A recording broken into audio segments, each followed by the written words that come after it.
Okay, give me a moment to verify the live stream.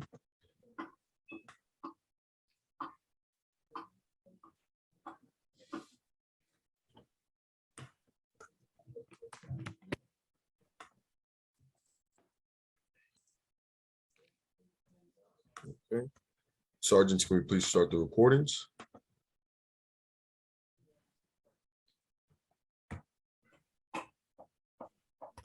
Cloud has started. Okay, good morning and welcome to today's remote New York City Council hearing for the Committee on Housing and Buildings. At this time, we ask that all council members and staff please turn on their video for verification purposes. To minimize disruptions throughout the hearings, please place cell phones and electronic devices to vibrate or silent. If you have testimony you wish to submit for the record, you may do so via email at testimony@council.nyc.gov. Once again, that is testimony@council.nyc.gov. We thank you for your cooperation. Chair, we are ready to begin. Good morning, everyone. Before we get started, I'd just like to begin by acknowledging my colleagues who are here on the line. We have Councilmember Aviles, Councilmember Kagan, Councilmember Carr, Councilmember Caban, Councilmember Barron, Councilmember Felice, Councilmember Dinowitz, and that is who I am seeing for now. So good morning, everyone. I am Councilmember Pierina Sanchez, Chair of the Committee on Housing and Buildings. I want to thank you all for joining today's hearing. Today, the committee will hear an introduction in relation to the continuation of New York City rent stabilization law of 1969 and a resolution determining that a public emergency requiring rent control in the city of New York continues to exist. It is no secret that New York City's housing stock has become increasingly unaffordable and unavailable for some of New York City's most vulnerable populations. Rent regulation is one of the most important tools that the city has had over decades to help New Yorkers be stably housed and to keep housing affordable to those who need it. The results of the 2021 Housing and Vacancy Survey demonstrate the need for the City Council to extend rent regulation. Today, we will interrogate those findings. The survey, which is a snapshot in time and was conducted from February to July 2021, found an overall net vacancy rate of 4.54%, below the 5% threshold for a finding of public emergency necessitating rent regulation. It's important to note that a 4.54% vacancy rate is for all rental types in the city of New York. The vacancy rate varies considerably when you break down the data by borough, by rent affordability level, and whether the housing is unregulated or regulated through a range of programs or under rent stabilization. For example, the vacancy rate in Manhattan was 10.01%, above the citywide vacancy rate, and far above the other boroughs. 4.15% in Queens and Staten Island, 2.73% in Brooklyn, and less than 1% in my own borough, the Bronx, where we have, by the way, built the largest share of new affordable housing units across New York City in the last decade. Less surprisingly still, vacancy rates still vary greatly based on rental amounts. Less than 1% of rents under $1,500 and over 12% for rents above $2,300 and up. The urgency of this situation is underscored by the rent burden experienced by New Yorkers. In 2021, a staggering 53% of renter households were rent burdened, paying over 30% of their household income in rent. That's nearly 1 million households. Of those, almost 600,000 households were severely rent burdened, paying over 50% of their household income in rent. And the median asking rent for all units that were vacant and available for rent was $2,750. Based on affordability and income, most New Yorkers could not afford most of the available units. In fact, the New York City median income would have to double in order for New Yorkers to be able to afford the median rent. And when considering our lowest income households in the city, the HVS has found an extreme vacancy shortage at below 1% for the lowest income households. This is the lowest this rate has been in over 30 years. and it's no surprise to those of us who live with and serve these households every single day. All this data speaks to the severity of the city's housing crisis.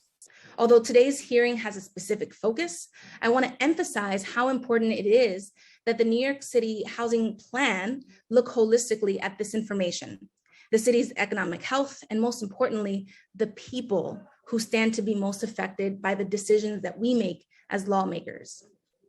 In March, this committee extended the existing rent stabilization law for 3 months, as authorized earlier by New York state law.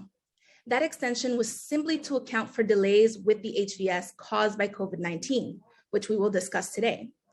And today we are looking finally at the findings of the 2021 HVS, which the council received about a month ago. And the purpose of today's hearing is so that the council can determine whether there is an ongoing public emergency. Only through council determination can the rent stabilization law continue to move forward. Based on the data, the answer appears to be yes. The city is still in a housing emergency, and this council has a responsibility in this case to take measures to protect tenants, especially those who are most vulnerable. Yet today, myself and my colleagues will be asking questions of HPD, who receives the survey responses from the Census Bureau, to ensure the integrity of the survey and that we are making the best decision with the best available data and the best available information. Today, the committee will hear from the Department of Housing Preservation and Development, as well as from housing advocates, members of the real estate industry, and other key stakeholders. I would like to thank my colleagues from the Housing and Buildings Committee for joining today. And I'd also like to thank the council staff, Audrey Sun, and policy analysts, as well as my chief of staff, Sam Cardenas, and Kadeem Robinson, my legislative director, for all their help and all their work preparing for this hearing today. With that, Sergeant, can we swear in the administration? Thanks very much, Chair, and thank you. Just before we proceed with the oath, I just want to go over a couple of quick housekeeping matters for the virtual hearing. My name is Audrey Sun. I'm the counsel to the City Council's Committee on Housing and Buildings. Just a reminder that all participants will be on mute until it is your turn to testify, at which point a member of our staff will prompt you to unmute. Please accept the prompt when you receive it. During the hearing, if council members would like to ask a question, please simply use the Zoom raise hand function and we will call on you in turn. And in the interest of time, council member questions will be set to 5 minutes each. We will first hear from the administration and followed by council member questions. And then after that, we will take testimony from members of the public. I will now administer the oath. Today, the Department of Housing Preservation and Development is represented by Deputy Commissioner Brendan McLaughlin, Chief Research Officer Elizabeth Gomer, and Assistant Commissioner Lucy Jaffe. Please raise your right hands. Do you affirm to tell the truth, the whole truth, and nothing but the truth before this committee and to respond honestly to council member questions? Brendan McLaughlin? I do. Elizabeth Gomer? I do. Lucy Jaffe? I do. Thank you. You may begin when ready. Well, thank you very much, Audrey, and good morning, Chair Sanchez and members of the Housing and Building Committee. I am Brendan McLaughlin, Deputy Commissioner for Policy and Strategy at the Department of Housing Preservation and Development, or HPD. I am joined by my colleagues, Dr. Elizabeth Gomer, HPD's Chief Research Officer, and Lucy Jaffe, Assistant Commissioner for Housing Policy. I would like to thank the committee for welcoming us today to testify in support of Preconsidered Resolution T 2022-1530 and Preconsidered Introduction T 2022-1528, and to discuss initial findings from the 2021 New York City Housing and Vacancy Survey, the NYCC HVS.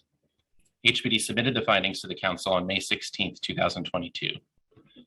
The NYCC HVS provides critical data that informs our understanding of the city's housing stock and establishes the city's net rental vacancy rate, which the Council must consider when determining if New York City is in a state of housing emergency.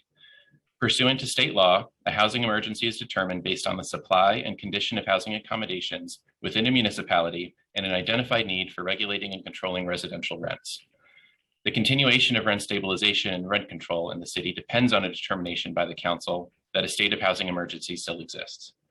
Local law also requires that a survey be conducted to examine the supply of housing, the condition of housing, and the need for continuing regulation and control of residential rents and evictions. The NYCHVS is a representative survey of the city's housing stock and has been carried out about every 3 years since 1965. It is the longest running housing survey in the country and is of critical importance for understanding how our city is changing and what we can and should do to support improvements in policy and programming.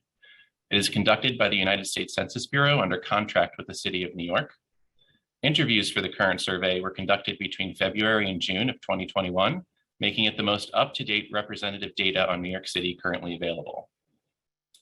As you know, the council must pass the resolution and introduction being heard here today between 30 and 60 days from receiving findings of the NYCHVS, and the mayor must sign the legislation before July 1st, 2022. Simply put, they are what make the extension of the rent control and rent stabilization laws possible. In 2021, the NYCHVS underwent a major redesign and added a new module focused on the impact of the COVID-19 pandemic. The redesign focused on 5 key areas: improving the validity of how the NYCHVS measures key features of the city's housing stock and population, ensuring the NYCHVS sample is able to adequately speak to all of New York City's various types of housing and represent the population living in different types of units, modernizing procedures and protocols, employing new technology and reducing the burdens placed on respondents and field workers, ensuring representation among hard-to-reach communities through enhanced language access and inclusive respondent-facing materials and messaging, and lastly, expanding the survey questionnaire on important topics, including financial stability. In addition, through the new COVID-19 module, the NYCHVS collected information about New Yorkers' experiences during the COVID-19 pandemic, including its disparate impact by various socio-demographic groups, protected characteristics, and housing conditions. While much of the city's pandemic response is oriented to the urgency of how we can help New Yorkers who are at risk now, the NYCHVS is one of the tools we have to help us better plan for the future. The findings from this module show the intense strain that many New Yorkers, particularly the lowest income New Yorkers, faced during the first 18 months of the pandemic. 1 in 10 renter households faced food insecurity. 1 in 8 renter households reported missing at least 1 rent payment. And of these, just under 30% reported still being in arrears at the time of the survey. As Dr. Gomer's testimony will highlight in detail, the findings from the 2021 NYCHVS are clear. New York City continues to face a housing crisis that affects our residents in various ways, from paying too much of their income toward rent each month, to feeling stuck because of the lack of vacant affordable apartments, to facing pests, mold, and heat outages in their homes.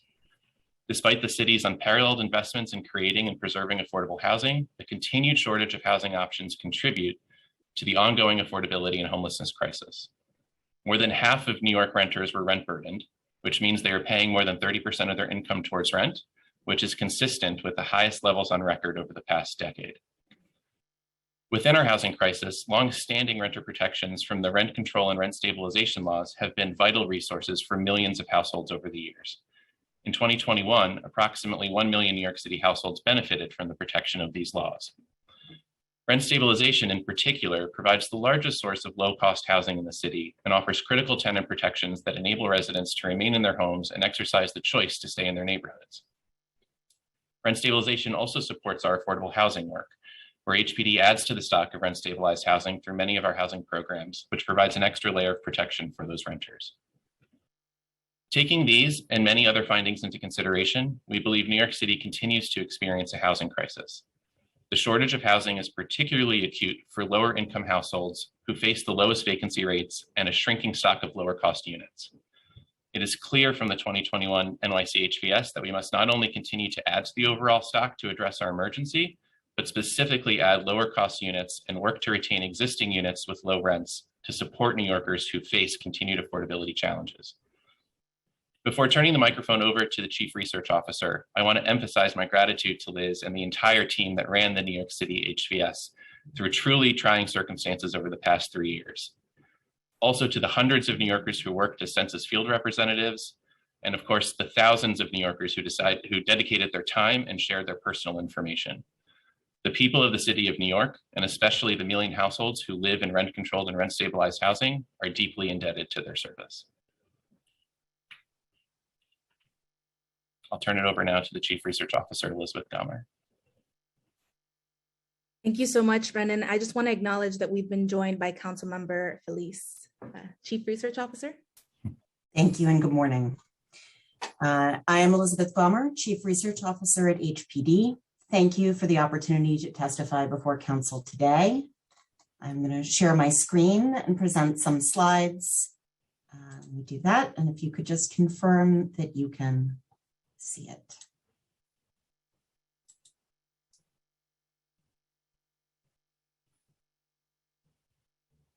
Can you all see that okay? Great. Yes. Thank you. HPD submitted selected initial findings from the 2021 New York City Housing and Vacancy Survey to the Council on May 16th, 2022. Our testimony today will present the main findings from the report, including key statistics on the supply of housing, its condition, and the continued need for the regulation of residential rents and evictions. As with past cycles of the NYCHVS, more detailed analysis will be made available over the coming weeks and months, and the Census Bureau plans to release the microdata from the 2021 NYCHVS later this summer for analysis by a range of policymakers, researchers, and academics who rely on the NYCHVS for their work.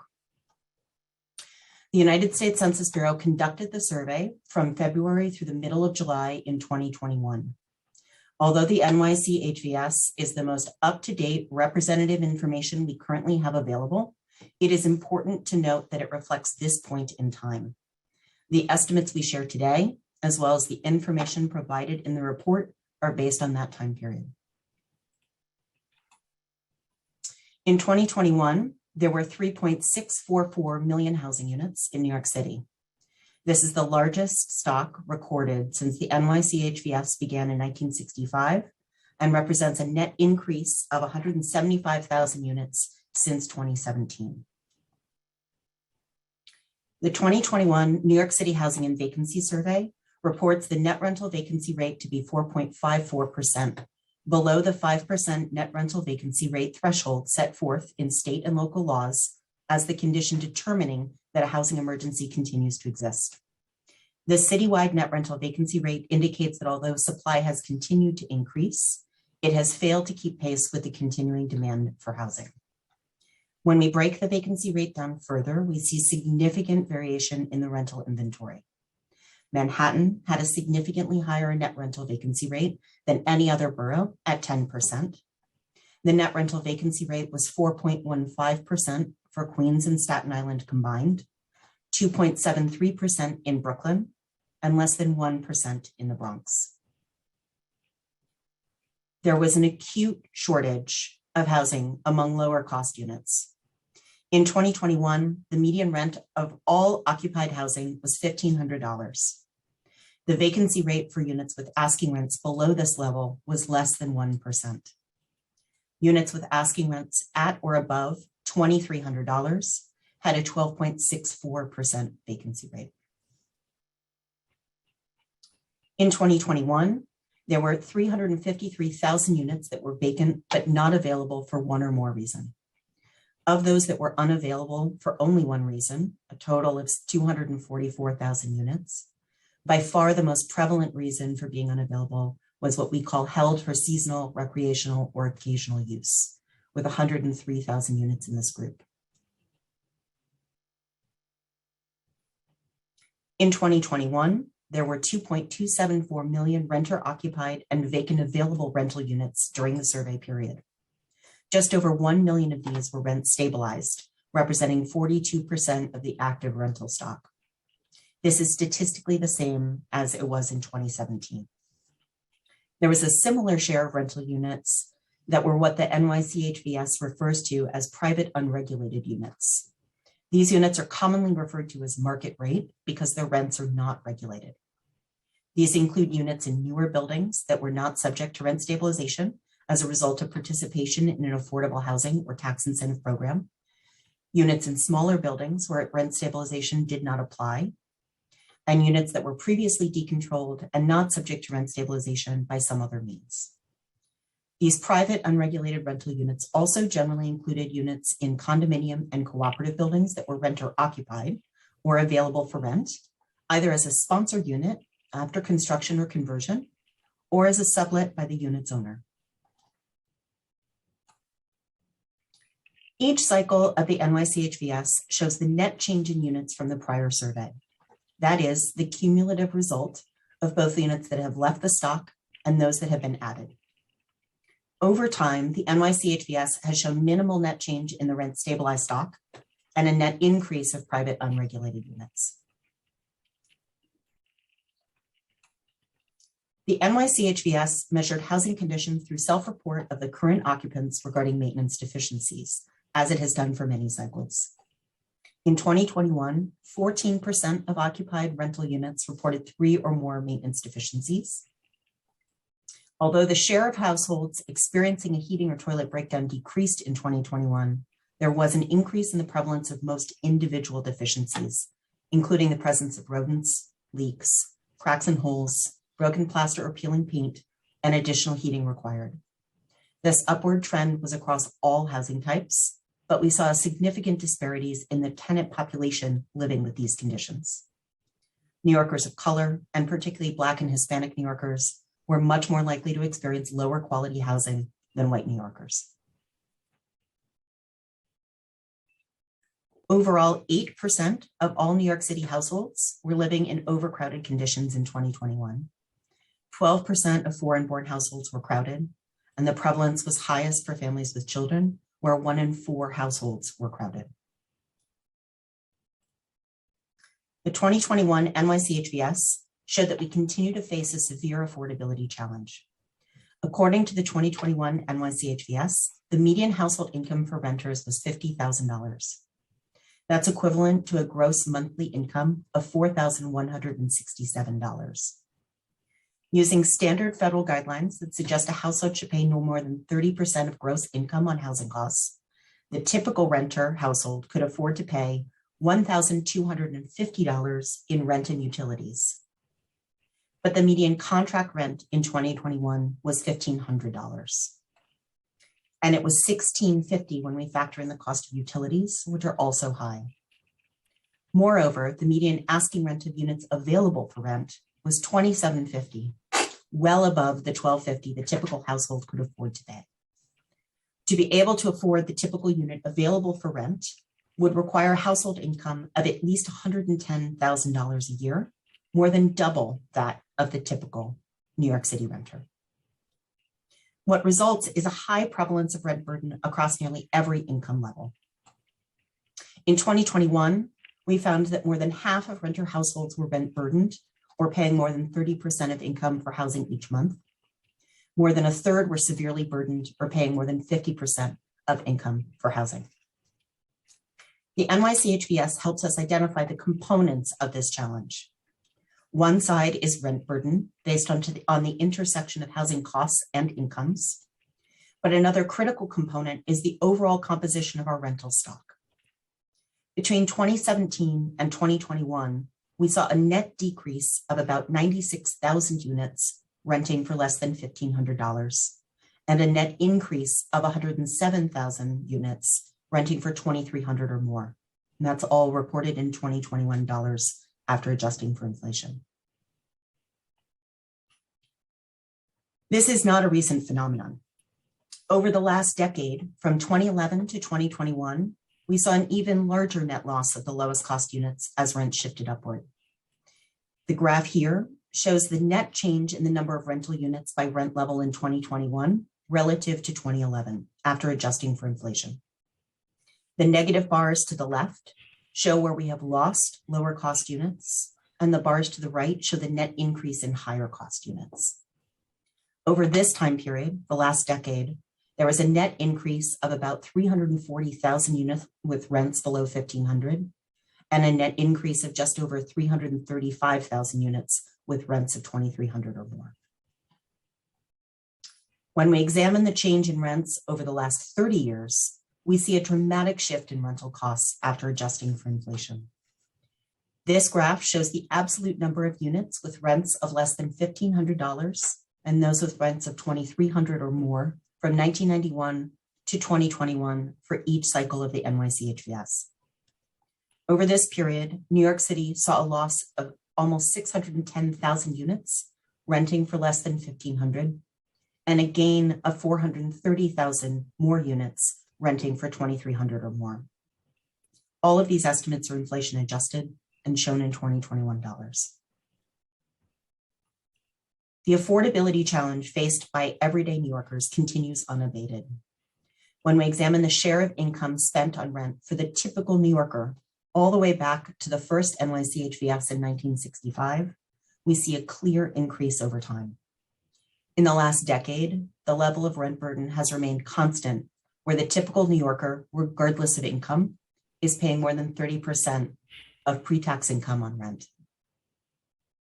As Deputy Commissioner McLaughlin shared earlier in our testimony, New York renters struggled financially during the first year and a half into the pandemic. The NYCHVS showed that households that were rent burdened had lower confidence that they could cover an emergency expense. They were also more likely to have missed at least one rent payment and to still be in arrears at the time of the survey, placing them at risk of losing their home or forgoing other critical expenses to make ends meet. In summary, there is a net rental vacancy rate of less than 5% overall and a severe shortage of lower cost units. Rents continue to increase. The rent burden faced by most New York households remains at persistently high levels, leaving households vulnerable to financial instability across multiple dimensions. Thank you for the opportunity to testify, and we're happy to answer any questions.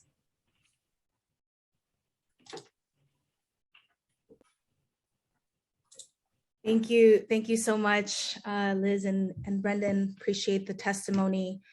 So I'm going to start off asking some questions, and then I want to turn it over to colleagues before I come back, just to be respectful of everyone's time. I want to make sure they can have their questions asked. So the results are dismal, especially for the lowest income New Yorkers. There's just a lot in here. There's actually some sad music playing in my office, and it was just very resonant with some of the findings here. But as I mentioned in my introduction, the purpose of this hearing really is to talk about these findings for the council to be able to make a determination about whether the extension of rent stabilization is warranted, whether there is a 5%. And so I want to make sure to do that before I certainly go into questions about affordability and things like that. So first, I'm going to start the focus on methodology, and starting off specifically with the extension. So in typical years, the question is going to be, can you walk us through what a typical non-COVID-19, non-census year would have been like? What would that timing have been like? And how does that compare to this timing? Why did you need an extension from the City Council and from the state?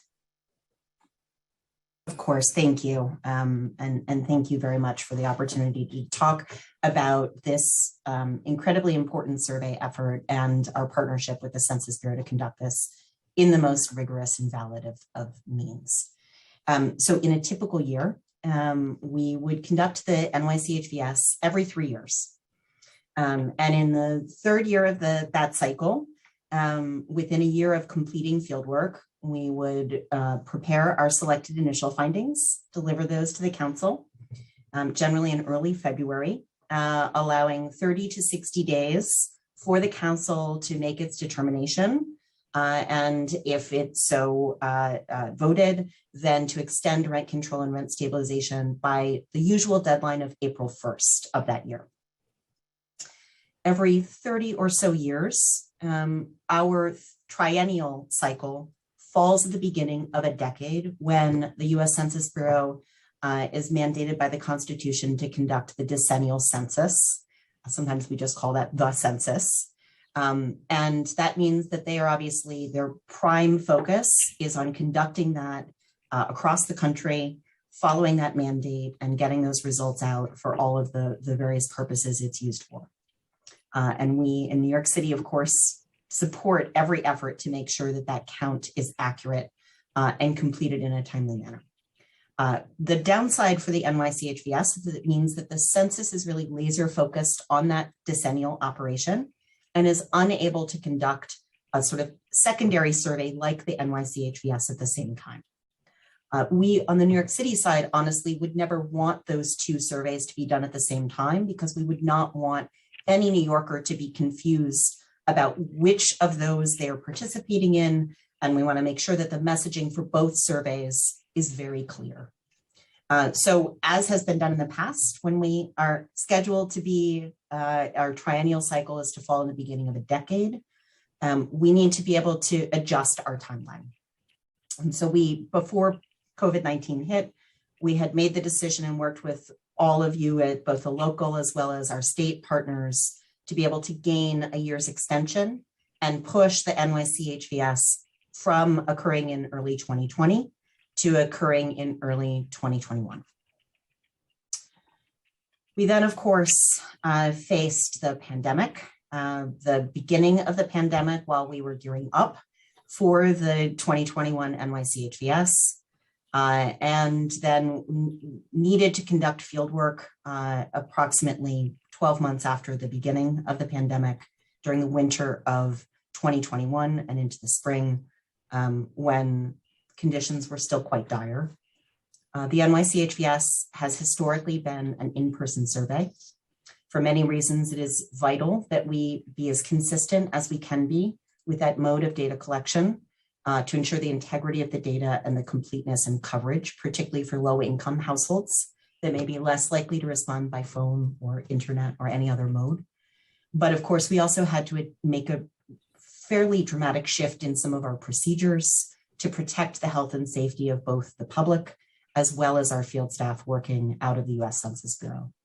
And it was frankly challenging to staff up with field staff who were willing to do that very important work for us, to get them trained, to set up those public health procedures and make sure that all of those were ready to go, to ensure the health and safety of everyone involved. And that resulted in the need for an additional 3-month delay to be able to conduct all of the necessary field work, which completed by the middle of July in 2021.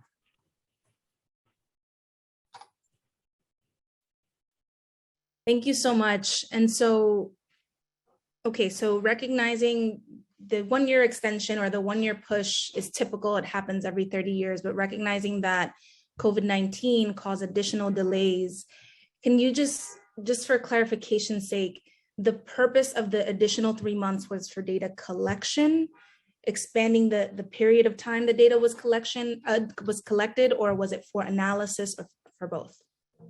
Of course, it was purely for data collection. Importantly, although we needed that additional time to complete data collection, the actual time period in which we were collecting surveys remained the same. We were originally scheduled to start data collection at the very end of 2020 and to really sort of hit the ground running in late December and into the beginning of January.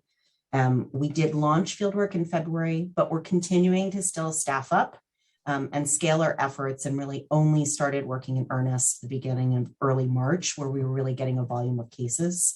And so we needed the additional 3 months to be able to maintain the time that is necessary to work each one of our sampled cases, make sure we have adequate response rates, and that we're truly representative of not only every type of housing unit, but also all of our communities of New Yorkers that we try to interview. Thank you. Thank you. And there have been criticisms certainly lodged at the administration about whether the city actually made this extension or required this extension, requested this extension in order to beef up the numbers, right? In order to get higher rates of responses. So can you walk us through how does HPD and the census, how do you decide on a sample size, on the number of folks that you're going to be surveying? And was there any difference in the response rate this year versus previous years? Is any of that attributed to the extra time that we had to collect? Sure. So first of all, let me say clearly, absolutely not. That the extension was to ensure that we could conduct this in the most rigorous way possible, ensure the highest quality data for all of you and your colleagues to make this very important set of decisions, and to provide a robust set of information that we can use in the coming months and even years to guide important policymaking and programmatic decisions. So that said, let me take a step back and sort of walk you through some of the basic design of the 2021 NYC HVS. So first of all, as I think we explained in the report, and as Deputy Commissioner McLaughlin explained in his first testimony, the 2021 New York City Housing and Vacancy Survey, it represents for us a really important set of modernizations and improvements that we planned even before the pandemic. This was a multi-year process engaging a range of stakeholders, particularly a wide range of our users out there in both government and in academic research, to be able to ensure that the NYC HVS was using the best practices in survey methodology, that it reflected our current city in which we live, and that we were gathering data that would not only help us to make determinations such as the one before you today, but also that it could be used by a range of researchers to help ensure and guide our city to be stronger in the future. So that included at the beginning of this decade, as we usually do in the NYC HVS, redesigning our sample from the ground up, drawing a new set of addresses that we will continue to seek to interview for each NYC HVS for the rest of this decade. And so this is the first time that we have interviewed those households. But obviously the New York City housing stock evolves over time. And so just drawing a random sampling of addresses is not sufficient to make sure that we have sufficient power, statistical power, and coverage for all of the different communities and different types of housing that we need and want to speak to. So we work in collaboration with the United States Census Bureau to supplement their master address files with various administrative records from New York City on different types of housing. We are in partnership with HCR at the state level, so we also mix in rent registration information for rent stabilized units, tax information, tax abatement information, HPD's production, et cetera, to make sure that that is all part of the design of our sample that we will have for the rest of this decade. For the 2021 NYC HVS, we initially drew a sample of 30,000 housing units, which had been our intention to continue with the rest of this decade. Due to the pandemic, you can imagine that not only were we in a difficult financial situation, right, where we were all asked to do what we could to reduce the fiscal impact of the pandemic in those early months, but we also recognized that being an in-person survey would necessitate changes to our on-the-ground operation, particularly all of the public health protocols that we put in place. And so as a result, we worked with the sample methodologist at Census to draw a subsample of 12,000 housing units, which comprises the sample for the 2021 New York City Housing and Vacancy Survey. Our overall final response rate was 73.3%, which was very high, particularly for an in-person effort during the first year of the pandemic. All of that was based on pre-analysis by our Census Bureau statisticians to ensure that we would have adequate power and number of completed cases based on those projections to ensure that we could report on the kinds of things that we did in the selected initial findings. And almost across the board, we hit or exceeded all of those targets of completed cases that we would need to be able to generate valid and appropriately precise estimates. Thank you, thank you. And how does that response rate compare to previous HVSs? Sure, so we did have a lower response rate for 21 than in the past. In 2017, our final response rate was just over 80%. And this time, as I said, it was 73.3%. But I will say that as in 2017, the 2021 New York City Housing and Vacancy Survey response rate reflects real interviews, complete interviews, interviews that were done with all of the level of respect for the respondents who gave their time willingly to participate and for the information that they shared. Part of our redesign for 2021 was to fairly dramatically expand the number of questions that we asked. In 2017 and earlier, our average interview for a New York City Housing and Vacancy Survey was just over 10 minutes. The 2021 NYCHVS, including the questions we asked about COVID and the pandemic, averaged just under 40 minutes. So you can imagine that part of that lower response rate is just a natural extension of asking for more time, which, as you know, and as we all know, is the most precious thing that any New Yorker can give us. First of all, shout out to New Yorkers who gave 40 minutes for this survey. That is impressive for New Yorkers. That's great. But it all sounds to me, and I'm sure many of my colleagues would agree, the methodology is robust, right? We're talking about the Census Bureau. We're talking about a preset, a predetermined and sort of scientifically determined sample size and sample that is sort of checked across many different data sources with the city of New York and anything that it sounds like anything HPD and the city had available. And yet there was still a low response rate, sort of, to me, I'm just sort of saying this out loud and thinking out loud, to me saying that, no, this wasn't an effort to do anything but have a robust methodology and make sure that the HVS was sound. That's certainly what I'm hearing. So thank you for clarifying that. And so just want to give you the opportunity, if there are any other statistical quality standards or disclosure avoidance practices that you want to highlight, want to make sure to give you that opportunity. Sure, thank you. I always appreciate additional time to talk about our statistical methodology. I promise I won't take up too much of the time here. Just a couple of things that I wanted to highlight about the 21 NYCHVS in particular.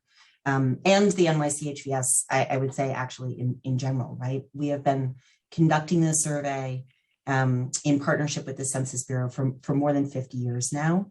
And it is always a balance between maintaining that legacy and the time series and integrity of being able to look at these very long trends over time, some of which we have highlighted today in our testimony and we highlighted in our report. To be able to look at data going all the way back to the 60s is an incredibly unusual gift and a privilege to be able to have access to those kinds of data. Only New York City has this kind of a survey. So that said, we always try with each and every successive cycle to improve what we are doing, to stay on top of current conditions, to anticipate where we will need data, and to ensure that we really are putting equity and respect of our population at the center of our survey efforts, really from tip to tail. And that we have worked hard with the Census Bureau to ensure that that really is part of our general ethos and really part of our mission and guiding principles. So we have dramatically expanded language access in a variety of ways for the 21 NYCHVS, and we'll continue to expand that into the future. We're really pioneering that with the Census Bureau and have really pushed those boundaries, and we're very proud of our work on that. And have seen a difference in the quality of our data, ensuring that every New Yorker who wants to participate can. We also, of course, and many of the researchers maybe who will see this transcript or joining us today know that we are increasingly in an environment where we have to take data privacy and take extra cautionary steps to ensure the privacy and confidentiality of those wonderful New Yorkers who did give us their time. And the Census Bureau's disclosure avoidance policies have become much stricter over time. And those obviously, part of why we partner with the Census Bureau is because we can benefit from those strict federal guidelines. But it does mean that we have had to produce our selected initial findings in a slightly different process than in past years. It does mean that we are using a much more rigorous process to review and submit those findings to the Census Bureau and have the Census Bureau themselves, when they're producing data for us, go through extra checks and balances. And it means that in the coming months, we may have to release data in a slightly different way than we have in the past. But I just wanted to be able to say on the record that we are doing that because confidentiality and privacy really is our #1 priority, balanced, of course, with making sure that our data are the most useful both to us and to all of you as possible. Great. Thank you so much, Elizabeth. And one concept that you mentioned a couple of times, you're making me dig back into my grad school courses, but you talked about statistical power. And I think Professor Watson and Professor Vogel are going to be very proud of me if I get this right. But statistical power refers to just having had a big enough sample size to really have valid results. Can you actually share with us what that means? You actually explained that very well. I'm sure your professors will be very proud. So yes, I mean, that is intuitively the idea, is that we have enough cases to be able to speak to whatever the measurement is that we are creating from the data. Part of that is an overall sample size, right? That it has enough completed cases for us to create these estimates, to calculate these estimates. But it also is about having sufficient cases in all of the different ways we want to cut the data. So to have enough rent stabilized units in our sample versus private unregulated, or to have enough cases that have lower rents compared to higher rents so that we can draw those comparisons and understand with a sufficient level of precision, accounting for both sampling and non-sampling error, that those are either the same or different estimates. So we run all of our data and all of the work in our selected initial findings report through a variety of different kinds of statistical standards. You'll see, unlike prior selected initial findings, all of our estimates are presented with margins of error and some other kind of technical information for users who want to understand that, to be able to have true transparency of how precise our estimates are, and obviously to show that we do have sufficient power to be able to draw the conclusions that we did to present to all of you here today. Thank you. Thank you so much. So those are some of the major sort of methodology questions that I had.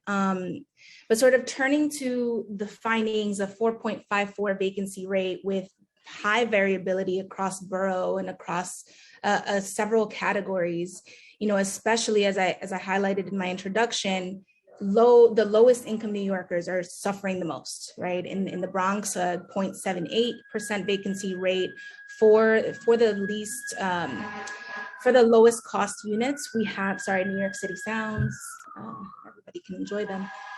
But for the lowest cost units, we're seeing an also below 1% vacancy rate. So turning to sort of, you know, the housing plan, much anticipated. The commissioner talked about it at our executive budget hearing. The administration has been saying for a while that the housing plan is coming. You know, we are in crisis. We still have a below 5% vacancy rate. So folks are feeling that. And as we know, and know too intimately and too painfully, those who are suffering the most are those who have the least, right? And the government seems to completely, you know, continue to disinvest in those, or not invest enough, I should say. So can you, from the policy perspective, sort of moving forward, can you tell us a little bit about how the administration is thinking about tackling this crisis, this specific need that the lowest income New Yorkers, the poorest people in the city of New York, who are also making our city vibrant, because my community is amazing. But what is the administration willing to do here?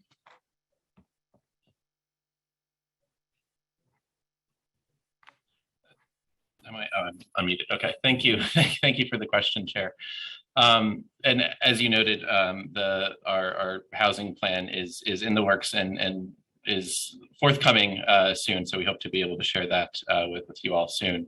But I think what the findings that you've seen in the selected initial findings really points to, as you mentioned, really a disparity in the city in terms of the impact on low-cost housing and the impact that has on low-income New Yorkers. And so certainly over the last several years, we have increased our focus on producing through our development programs and preservation and new construction to serving the very low and extremely low income population of New York City. If you look back over sort of 8 years, around 45% or so of our production has been geared towards that. And that is amped up over, as you sort of look on an annual basis, and in fiscal year 21, that is around roughly 60% or so of our production. When you think about what, low income sort of going up to the, a higher but still low income population, around 85% of our production in 2021 has been focused on folks that are low income. And so that is certainly a priority for us. It will continue to be a priority for us, as well as ensuring that there are tenant resources available beyond, the units that we produce. And so wanting to make sure that folks are able to, we've talked a lot about, and I think our commissioners talked in front of this group before around putting people over process and making sure that people are able to access the resources in a more efficient and quick manner without sort of going through some of the trauma of kind of, recertifying and sort of resubmitting paperwork. And so those are things that we are committed to both at HPD and seemingly certainly across, our partner agencies as well. Thank you, Deputy Commissioner. And what percentage of New Yorkers are earning below a 30% area median income, and how much of housing production subsidized by the City of New York has been geared toward folks earning less than 30% area median income?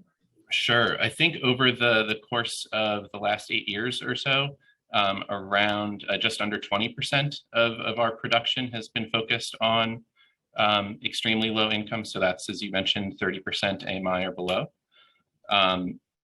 That is also inclusive of, a lot of the work that we do in partnership with some of our other agencies in terms of homeless placements. And in fiscal year 21, sort of a record level of around 2,800 placements, which is, north of 10 or 12% of our overall production was homeless placements. And so again, very committed to sort of making sure that we continue that work and make sure that we continue to serve those more deeply affordable, continue to provide those more deeply affordable units and serve those lower income households. Thank you. And what percentage of New Yorkers are earning below 30% AMI? I don't have that. Do we, Liz, Sorry. do we have that from our, yeah. Hi, so I do not have that immediately handy. We didn't report anything in increments of AMI in our report, but I'm happy to follow up and give you the distribution based on the 21 income limits from HUD. Okay, thank you so much. I want to take a pause here and see if any of my colleagues would like to jump in or have any burning questions.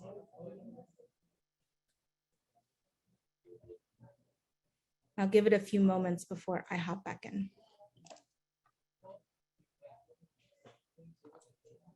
Sorry, apologies. I will say while we're letting others gather themselves, quick stat on that is that it's about just over a quarter of households are below 30% of AMI. Thank you. See the HPD network there. Thank you. Okay, so turning back a little bit, just in terms of the New York State rent stabilization statute, if HPD and the census did not find a vacancy rate of below 5% this year, what would happen in future years? Is there still another analysis that takes place in 3 years, or how would that work?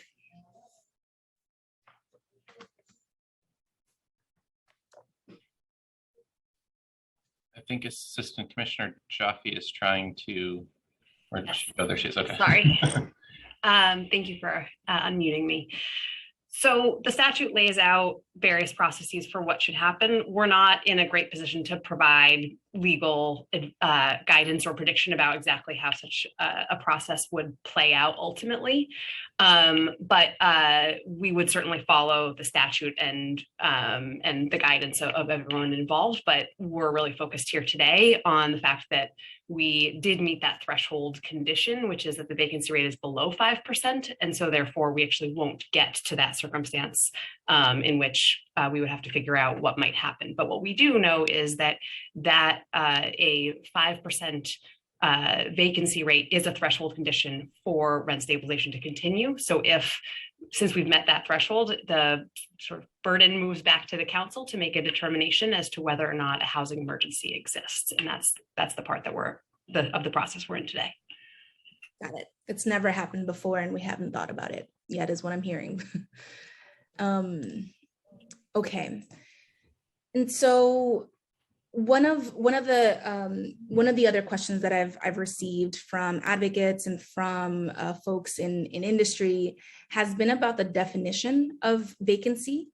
And actually one of the most striking findings, in addition to the burden for the lowest income New Yorkers, was that those units that are not available because they're seasonally, I don't know, so someone is holding them essentially. So how is vacancy defined and how does the census treat these units that, don't have someone living in them, but are, it's somebody's second home or somebody's something, right? How is the census treating them? Sure. So thank you for that. So let me sort of walk through this in a couple of pieces. So first, let's talk about what the net rental vacancy rate is and what's included in it. So the net rental vacancy rate is a calculation of the portion of the rental stock that is vacant and available for rent, such that it is ready for occupancy at the time we make that determination, or that the U.S. Census Bureau field representative makes that determination for that given unit. So that itself, you can imagine, is very different than just a gross count of units that are not occupied, but do not meet that definition of being able to be rented and moved into at a point in time. And so anything that doesn't meet that definition goes into what we call vacant and not available. And it's important to note that that includes both units that are not available for rent, as well as units that are not available for sale, right? The NYCHVS covers the entire housing supply, not only rental units, although of course that's the majority of our supply and also our primary focus in the NYCHVS. So within that group of units that we call vacant and not available, there's a whole range of different units and different types of reasons. And it's an important part of the way that we approach our vacancy rate calculation, because the purpose of it is really to determine the inventory that is accessible to New Yorkers who need a home, and to understand those market conditions when we're conducting the survey.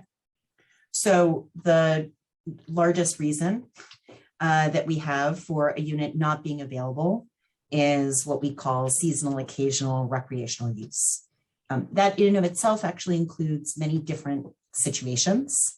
It includes units that are maintained as second homes, right? Where somebody's usual residence is somewhere else. It also, in some cases, includes short-term rentals that are also not available for somebody to live in, to rent and live in as their home. And so units that are rented as an entire apartment and not available for somebody to sign, for example, a long-term lease, also could be classified in that same grouping. It's important to note that as we've done this for many decades, and as we go back to those same units and re-interview them in later cycles of the decade, as we are actually gearing up to do in 2023 for the next NYCHVS, we see that most of these units, historically, we've seen most of these units that are not available in one survey. When we go back, they've in fact fairly quickly returned to the active inventory, either being available for rent or having become occupied since the prior survey. And some of the reasons that a unit may not be available are pretty intuitive in that way. So for example, people who have signed a lease for an apartment but have not yet moved in. If we go there and it is vacant, we certainly wouldn't want that to be counted as part of the net rental vacancy rate, because nobody else could rent that unit or could purchase that unit, right, if it's in contract, for example. Another important category that we've seen sort of ebb and flow over time is the number of units that are being renovated or awaiting things like building permits to be renovated. In some of those cases, the unit is stripped to the studs, right? Or it doesn't have any appliances or doesn't have a functioning bathroom. So those are also reasons that a unit may not be available. And over time, the number of, the particular reasons and the number of them has evolved as New York City has evolved. But we now have 16 reasons. And for the first time in 2021, we also classified units that met 2 or more of those different reasons, because obviously this list is not mutually exclusive. Got it. That makes sense. And for those units that are seasonal, occasional, recreational use is the reason they're not available, where in the city are we seeing that the most? So that's a great question. We have only cut some of our data by borough, but have yet to dig into it on a more granular level. The selected initial findings are just that. They are the initial findings. And so this is all a fresh batch of data that we're working through. And certainly we'll be turning to look at more granular geographic information in the coming weeks and months. Yeah. That makes sense. Thank you. Look forward to that. Turning to some of the findings around affordability, one of the things that you mentioned in your highlights was that a pretty consistent share of New Yorkers have been rent burdened over the last years. And yet it doesn't feel that way. And there's some other statistics that you highlighted that sort of, I think, speak to why it doesn't feel that way, certainly not in the Bronx and certain parts of the city. But just to kind of drill down on some of those, you mentioned that 13% of renter households were missing a rent payment in the last year. Do you have how that compares to previous years? So thank you. Unfortunately, we do not. We, as we talked about earlier, dramatically expanded the types and substance of the questions we asked, and added many questions about these different kinds of financial well-being and delay of rent payments. We've also added eviction questions to be able to track those changes over time. Unfortunately, all of those are questions that are brand new to the NYC HVS. And we obviously recognize their incredible value in understanding what's happening now and also tracking change and disparities over time. So unfortunately, we can only speak to what we were able to collect during this first 18 months of the pandemic as a baseline.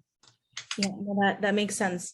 What about in terms of the statistics that says that the lowest income renters are seeing the lowest vacancy rates as well, that rate of lower than 1%? Is that something that we've tracked over time or was new to this survey? Yes, we have all of that information. We certainly can share that over time. But we have seen in 2021, and I think we sort of reported it in this way, that while we have always seen very, very low vacancy rates, generally less than 1 or 1% for units renting for less than $1,000, and that has been pretty consistent for at least as long as I have been working on the HVS. This is my 5th time testifying before the council. So in my memory, at least, it has always been historically very, very, very low. As we all know, those are largely public housing units and the lowest income group. And so of course it makes sense that we would have very, very low vacancy rate. If I'm remembering this correctly, in 2017, it was 2% for that. And if we think about overall all units under 1,500, it was only slightly higher than that. But I will say, in this 2021 NYC HVS, you can see that for really the first time in many, many, many cycles of the HVS, that units that are renting from 900 to 1,500, that sort of second tier of rents, and just below the median, but those are really the units that are out there available in the market for everyday New Yorkers to apply for, to move to. That is severely and substantially lower than it has been in the past. And that really is a newly emergent phenomenon that unfortunately it's too early to say if that's a short-term result of the pandemic or if that will actually be a more systemic shift in our housing market overall. Yeah. No, I think that's a really good and important question that we should monitor. But I also think we should, especially as HPD puts out the housing plan, we should look at that in comparison to, different interventions that the city has made over time, and how those interventions have changed the amount of affordable housing available, or the vacancy rate for these lower income units, or lower cost units over time. That would be really important. Okay. So my next question here. So yeah, just if you could repeat one more time, just about what we're seeing with respect to vacancy rates at different income levels. So we've talked a lot about low income or low rental cost units and the low vacancy rates there, but how what do those rates look like, and what do those trends look like for the higher rent price apartments? Sure. So as we reported and shared today, rental units in the top quartile, so renting for 2,300 or higher, was 12.64% in the 21 survey. In 2017, that was about 8%. And so we do see a significantly higher vacancy rate among those highest cost units. Great. Gotcha, thank you. And I may have asked this question in a different way, but just to do it again, for Manhattan, we're seeing a vacancy rate of over 10%. So what are the factors that we believe are driving that? Yeah, of course.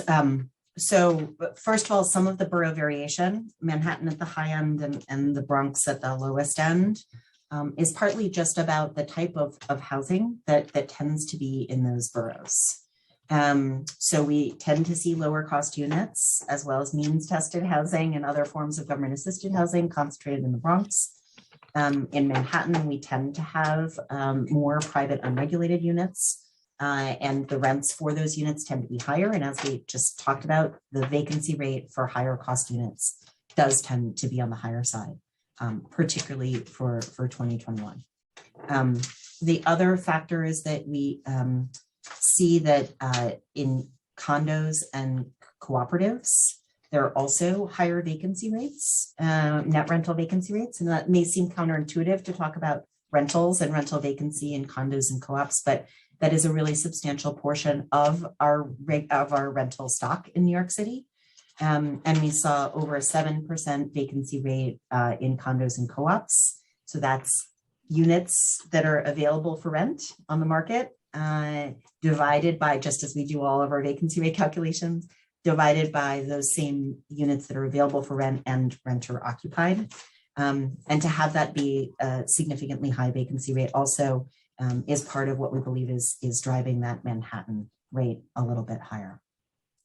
Interesting. So it's sort of a similar finding to other kinds of analyses that we do in terms of tenanting affordable units that are affordable at higher, affordable to the higher income levels. There just isn't as much of a shortage for those private or those unregulated units, right? Mm-hmm. Those higher cost units. What is the vacancy rate for units that are renting at over, say, $2,500 a month? So I don't have that in more granular level on me right now, but we can certainly follow up and provide to make sure that we're meeting those statistical standards. We can vet that with the Census Bureau and see what more granular information we could provide to you and to the council. Got it. Thank you. Yeah, I mean, it's just important to keep talking about what it is. We are in housing crisis, we are in a housing emergency, but what is it that we're underproducing? I think it's really important to continue to highlight that and address that and fight to make that better with our policy changes. Okay, so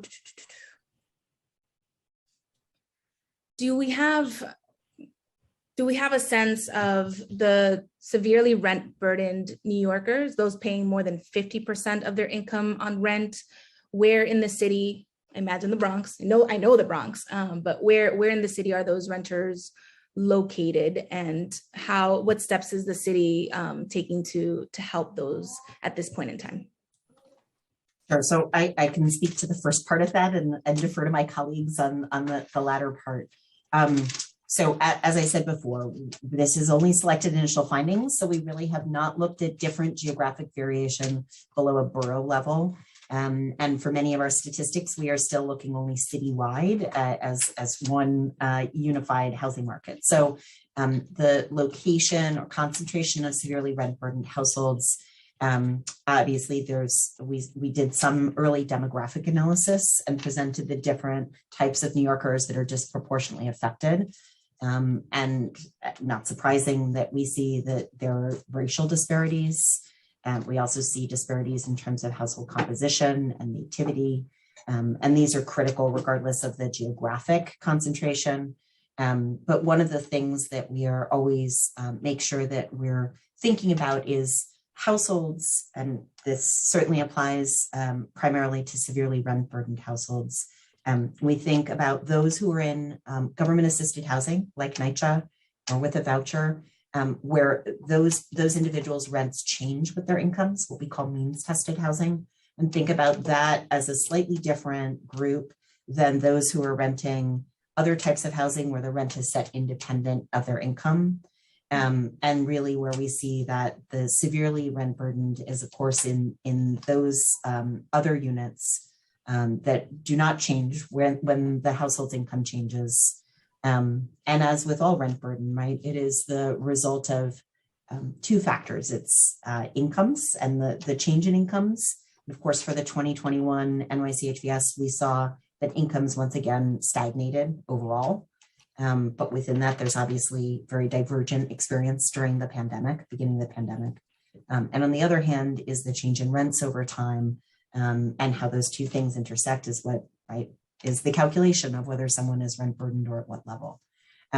So going back to an earlier statement of the persistence of high levels of rent burden, which we've now seen going all the way back to 2011, it's important to note that that's the typical New Yorker, right? And certainly is not the experience of New Yorkers at the extremes.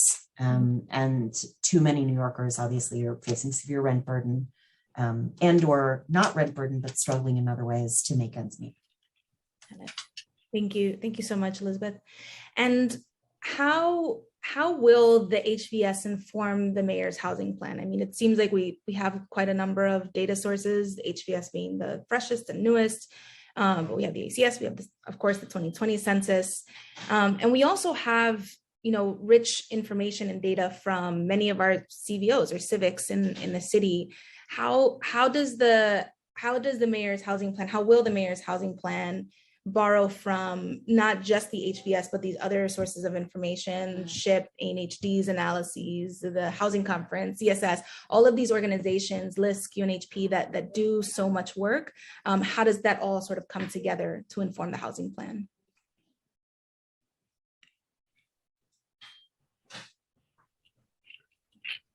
So I want to start by going back, because you asked a really good question about how we're thinking about policy and how the findings here are driving our policy. And I appreciate that question. It's the reason why Brendan and I are here today as well, because we take the findings of the NYCHVS really seriously, and it's going to help inform, right? We have this immediate obligation in front of us, as you've laid out very clearly, right? That the council is going to determine whether or not a housing emergency continues to exist for purposes of state law. But the NYCHVS provides us with this very rich amount of data that Liz has described in a lot of detail. And that's really important to inform our work. We know that researchers across the city, across the country also use this data, and how important the COVID module as sort of a basis for comparison over time is going to be really important. Both in sort of our regular policy, but also how we think about being prepared for for crises. And so when we think about New Yorkers who are experiencing this housing market and are negatively impacted by it, there are a huge swath of New Yorkers who are struggling, and we need to be using the full range of tools to address this wide range of circumstances and to really help New Yorkers navigate these difficult circumstances. Some of that involves sort of the everyday work that people think about HPD involved in, continuing to build and preserve affordable housing across the city, making sure that New Yorkers have the opportunity to choose the borough, the neighborhood, the house that is best for them. It also includes advocating for policies that continue to allow us to increase those housing opportunities. We also, beyond just creating and preserving new affordable housing opportunities, we have one of the largest Section 8 programs in the country, and this is one of the sources for stabilizing a lot of particularly low-income New Yorkers. And Liz talked about the fact that for those New Yorkers, they are means tested, and so their rent adjusts as their income changes. We're also in the process of administering emergency housing vouchers, which were allocated by the administration, the federal government as part of the American Recovery Plan. And that's a huge influx for us. We're also looking to enroll as many tenants as we can who are eligible for SCREE and DREE to help offset the rising cost for seniors and those with disabilities. So there are a number of ways and a number of tools. And for such a multifaceted and extreme crisis, we need to be using all of them. And you'll see that reflected in our work, in our plan ahead, and how HPD continues to address and respond to these findings. Thank you, Commissioner. But do you integrate the actual findings from other organizations and other surveys? Sorry, I think Deputy Commissioner was about to jump in. I can take a part of that question, but Lucy, also feel free to jump in as well.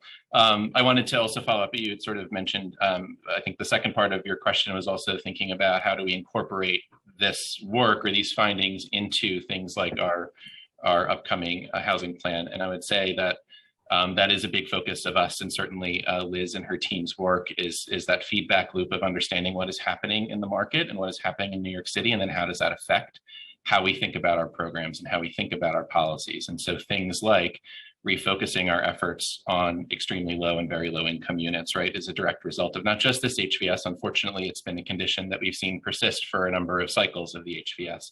And so that's been an important tool for us to be able to shift somewhat deftly to make sure that we're trying to meet the demands of the market. It also helped to influence or to steer some of our affirmatively furthering fair housing sort of response to HUD through the Where We Live NYC process. And so there you can see a lot of the work from the HVS, and a lot of the findings there sort of manifest in how we talk about what needs to change and the historic patterns in New York City and how we can hope to address them going forward. And then I think your last question, sorry, I think we're doing these in piecemeal, but hopefully we've gotten all of them. We certainly do work with our partners and really love engaging with the other sort of not-for-profits and think tanks and academic researchers who get engaged with both the HVS data that we produce, but produce their own data and look at that to see how that can help shape our programs and policies. And so we are, as the policy and strategy team here, we are certainly willing, able, and ready, and very eager to sort of engage on all of those to sort of see how we can do better and continually try to serve New Yorkers in a better way. Thank you. Thank you so much. I could go on forever, but I probably shouldn't. Just one more from me. And if my colleagues don't have additional questions, we can thank you for your time. But just sort of harkening back to the conversation about vacant units and why, does the HVS keep track of property owners who might be warehousing vacant units? It's something that we hear a lot from advocacy organizations and affected New Yorkers, that there are, you walk around or you go around the city and there are these places that just have been boarded up or have the darkened windows for years and years. How does the HVS treat those kind of units, and policy prescriptions? What can the city do about getting those back online into the market? So let me take at least the first couple of those pieces, and then I can tag Brendan and Lucy to fill in at the end. So first of all, and this is true of all of the data we collect, it's important for everyone to understand that Those same federal privacy laws that protect privacy and confidentiality means that all of the information we collect for the NYCHVS it can only be used for statistical purposes. So first, I just want to make that clear that we don't create a sort of inventory of vacant units, right, or lists of building owners that then any kind of enforcement could happen. We don't collect and share information with other federal agencies related to immigration status, or right, or with even our own housing partners about who is an authorized occupant or not in any given unit. All of those things are important for us to be able to establish trust and rapport and get honest answers from our respondents. And obviously are critical to making sure that overall we can protect privacy and confidentiality through our work with the Census Bureau. So just wanted to help make that clear, and it's an important sort of facet of our disclosure avoidance principles as well. So we certainly have heard over the last several years about this issue of warehousing or mothballing units, units that are just not available for a variety of reasons, or for no apparent reason other than the choice of the owner. I defer to Brendan and Lucy on the policy side of that, but on the data side, we have been having conversations, hearing the importance of this issue over some time. And so for 2021, we added a classification, what we called held as vacant, which is not necessarily warehousing in all of the dimensions that you're describing it, but is at least one important piece of that, which is a unit that has been empty and vacant for 12 months or longer. We said was, even if we didn't have another reason that was provided to us of why that was the case, we said in New York City, in the market that we see with the demand that we see and saw even in the 2021 NYCHVS, that there is something about that unit that it is clearly not actually available for rent, or there is something about it that precludes somebody from being able to rent that unit at that time. So that is one step that we have taken toward keeping up with those conditions and key issues over time. We continue to review all of the methodology in the NYCHVS, both on the back end for the statistical validity of it, and on the front end for the validity, external validity, and the interpretability, making sure we're capturing data that are useful and timely. And that is one important piece that we thought was really critical for us to address at the beginning of this decade with this redesign. And just to address the second part of your question, Chair, in terms of what we can do, from a legal perspective, it's, there's no law that prohibits owners from behaving in this way. And so we can't intervene from that perspective. But that said, as Liz mentioned, right, we can't necessarily attribute causation to any particular unit or to any particular building as to why they might be offline for some period of time. What we know anecdotally, not from the NYCHVS necessarily, but during the course of the pandemic, we know that a lot of buildings and a lot of building owners had to defer maintenance for some time just to make sure that their buildings could operate and they could sort of maintain their financing. And so to the extent that there are building owners, and again, just as fragmented and as wide and diverse the range of tenants are in New York City, so are the owners. And so on the preservation side of what we do in our work, we try to work with as many different types of building owners across the spectrum, from 1 to 4 family owners that need emergency repairs for their small home, to small building owners who want to do some sort of green repair work, or much larger building owners and portfolio owners that are really doing more substantial work across a larger swath.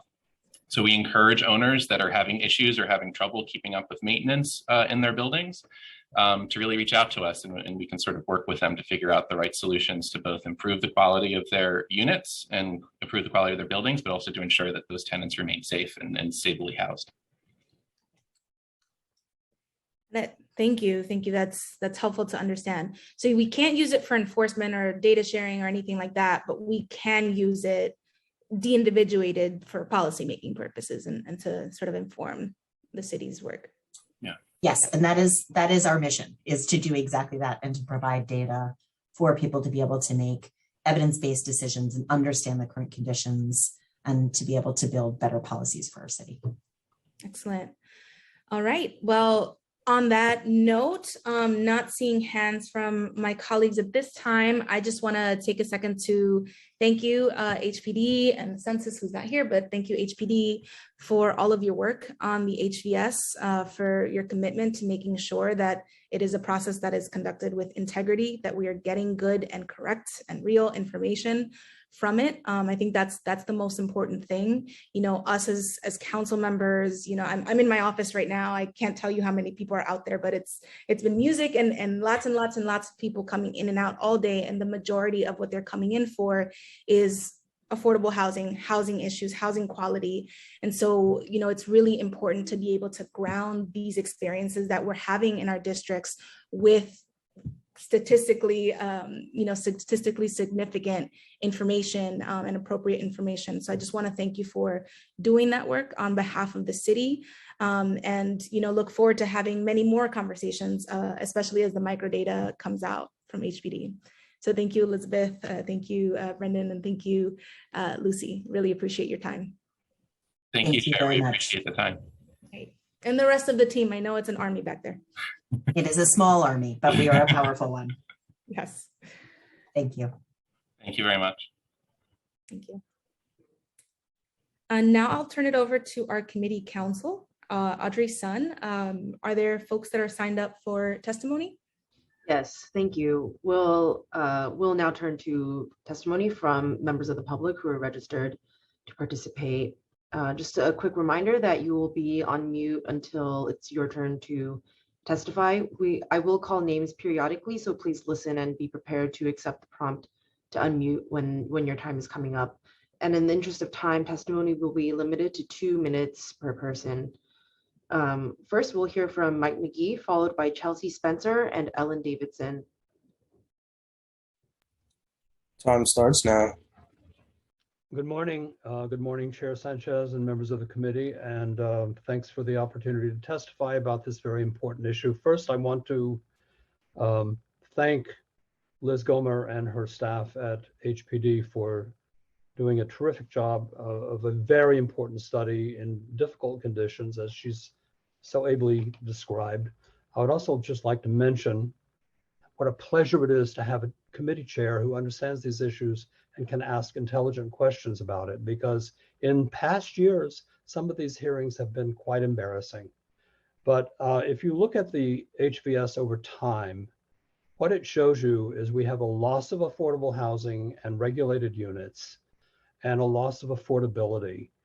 In 1996, I remember rent stabilized units comprised 56% of the rental housing stock in the city. And according to the 2021 Housing and Vacancy Survey, we're now down to 44%. That is the trend we've had over time, and that's very been damaging to the housing situation in the city. I also want to just ask you to think in terms of the 5% trigger as being an arbitrary number. To my knowledge, no one's ever done a scientific study that demonstrated that if you have a vacancy rate, a net vacancy rate of 4.5%, you have a housing emergency. And if you have a vacancy rate of 5.5%, you don't. And if you stop and think about it, it doesn't really make sense. And there are rent laws in other parts of the country that do not have this vacancy rate trigger. They just treat rent regulation, rent and eviction regulation as something that is necessary as a public utility for the public good. I've submitted written testimony, which I won't read, but it calls for you, the council, to join us in a complete restructuring of the rent regulation system. Time It is expired. not enough. Just let me finish. It's not enough to renew these laws. We need to rethink them, and we want to work with you, this new city council, to come to a better system and to achieve these reforms that we need. Thank you very much. Great. Thank you so much, Mr. McKee. Really appreciate you taking the time today and for the compliment. So I'll take it gladly. Well, I gather you've studied this. A little bit here and there. Makes a difference. It does, and it's something that a lot of us, including myself included, are really passionate about. but just to follow up on your ideas on restructuring the system, I mean, EarthStat does limit the city council's role in rent regulation and setting any legislation or any policy in this area. What do you have in mind? What are some of the ideas that you have in mind for restructuring? I have a whole program. In fact, I've written legislation that would actually simplify and streamline the system while making it more protective of tenants. And I'd be happy to share that with you. I would start with, first of all, we should remember that the rent stabilization system was designed by the real estate industry itself. And for the first 15 years of its history, it was actually administered by the real estate industry through what we now know as the Rent Stabilization Association. The RSA was actually the enforcement and administrative agency that ran the system until the state legislature removed them, severed them from that role because of egregious misconduct over the years. Many of the worst features of rent stabilization and that original design have been corrected, but the way rent adjustments are handled, the Rent Guidelines Board is substantially the same. It's unchanged for the last 50 odd years. And when the new board votes on June 21st, I predict that rent stabilized tenants are going to be slammed with harmful rent increases. And a lot of this is because of things in the law that have not been changed that need to be looked at.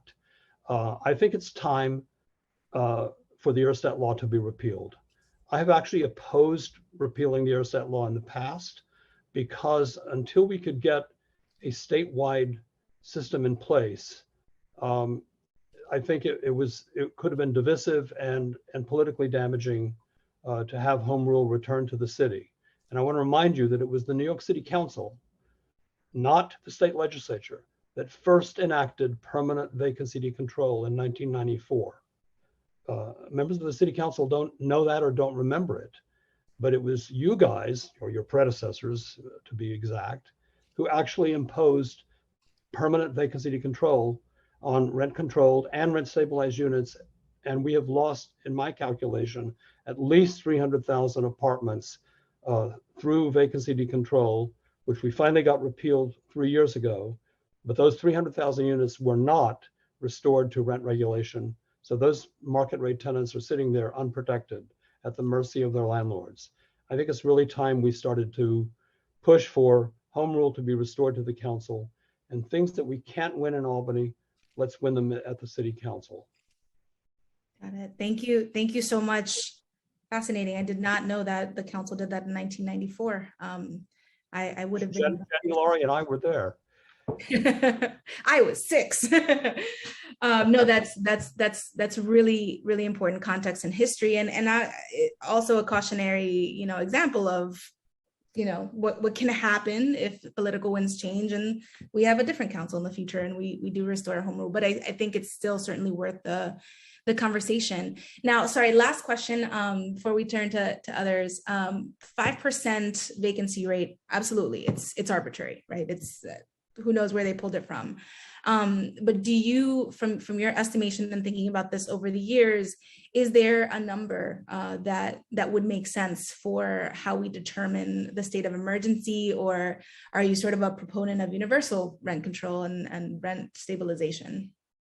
I believe that rent regulation should be treated as a public utility, just as we regulate the price of milk, which most people don't know. We should be regulating the price of rental housing for the public good. And I submit that even if you had a vacancy rate well in excess of 5%, which can be a temporary thing, vacancy rates rise and fall. This is certainly the highest it's been since 1965. But I want to remind you that in 1991, in the 1991 Housing and Vacancy Survey, the net vacancy rate was 4.1%, which at that point was the highest it had ever been. But I submit that at any vacancy rate, tenants need, and the housing market needs, stability, and people need protections from arbitrary eviction, and they need protections from excessive rent increases. So I would look upon and we actually introduced legislation in the state legislature back in the 1980s that would have essentially made the continuation of rent regulation a matter of public policy, treating it as a public utility, divorced from the vacancy rate. Unfortunately, that did not gain any traction and people weren't willing to look at it. Everybody thought, oh, well, it's too abstract an issue. I mean, you're stuck with 5%. It's in the statute. There's nothing, we can do at the moment about that. But I think as a matter of policy, it should be considered arbitrary. And there was a lot of fear, quite understandable, in the pandemic as Manhattan emptied out. And of course, the reason Manhattan emptied out is you have more affluent people in Manhattan who either have second homes or have the financial capacity to go somewhere else in a COVID pandemic, whereas people in your district were stuck, could not possibly go anywhere else, can barely, in many cases, afford to pay the rent that they have to pay now. So this was a blip in my view, and I think probably if you looked at it, if the HVS were done now, I think the vacancy rate would be significantly lower than 4.5%. Thank you. Thank you so much, Mr. McKee. Really, really appreciate your time and your testimony and for answering my questions. Thank you. Thank you so much. We'll now hear from Chelsea Spencer, followed by Ellen Davidson and Jenny Laurie. Time starts now. Hi, my name is Chelsea Spencer. Thank you so much for your attention today. I'm actually here on behalf of my tenants union, and there's 4 other members here. Would it be possible if we present it all together at the end? Certainly. Okay, and so 2 of us registered, but they didn't receive an invite link, so they're logged in under my name. Is that all right? I'll follow up with you off the Zoom over email. Okay. Okay, thank you. So we'll now turn to Ellen Davidson, followed by Jenny Laurie. Good morning. My name is Ellen Davidson. I'm a staff attorney at the Legal Aid Society. And like some of the others on this call, this is not my first time testifying at this hearing. I think it's either my 4th or 5th. And so I work for the Legal Aid Society. We represent low-income tenants. And as you heard from the chief researcher, that rent stabilization is the largest source of low-cost housing in New York City. What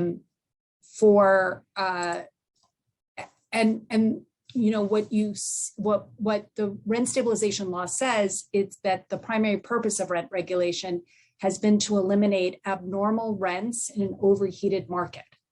The rent stabilization law says its goal is to protect public health, safety, and welfare, and to present exactions of unjust and unreasonable and oppressive rental agreements.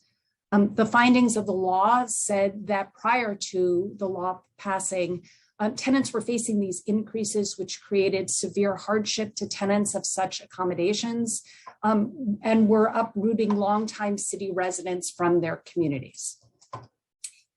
In fact, you may hear from what we see in the news stories, similar rent spikes and similar unfair rental agreements that tenants on the unregulated market are finding. In our own practice, we see clients without the right to a renewal lease, which the rent stabilization law guarantees, complaining about repairs, facing retaliation for standing up for their rights. Rent regulation does both. It is both about ensuring that rent increases are fair, but it also allows tenants to become parts of communities. There's plenty of studies that have shown that stability in housing is good for families, it's good for health of a community, it is good for education achievement, and it enables low wage earners to maintain their employment. So we strongly support both of the pre-considered, the resolution and the intro, and extending the rent laws. And I'm happy to take any questions if anyone has any. Thank you so much, Ellen, for testifying and for being active on this issue for 5 go-arounds. That's really great to have the perspective, your perspective. So one question that I have had over time, and I think that CSS did an initial analysis on this, was what difference has the HSTPA made, the 2019 Housing Stability and Tenant Protection Act? How has that helped to further protect tenants? Any numbers that we can see? And, thinking about to Mr. McKee's points from earlier, moving forward, what have we learned, and where should we be taking rent stabilization? Where should the state consider taking rent stabilization from here? So I will say that just from our experience representing thousands of tenants across the city, we have seen that the Housing Stability and Tenant Protection Act has already had great impact on our clients' lives, especially our clients who had preferential rents and who were also often facing rent spikes. Because it used to be if you had a preferential rent at each and every lease term, landlords could raise the rent as much as they wanted to. And so we had many clients who were afraid of requesting repairs in their apartments for fear that the landlords would take away their preferential rents. We've also, at the last time we did this hearing, one of the, or I should say, at the 2019 series of hearings that were held by the state legislature, HPD testified that with the various loopholes in the law, most apartments were about 2 vacancies away from deregulation. And that pressure to vacate apartments because there was such a windfall at the end of it was a pressure that was felt by certainly our clients and I think tenants across the city. And so definitely I think that one of the things that the HSTPA did was take some of the pressure off of long-term tenants with low rent apartments because their landlords don't get a reward for evicting them.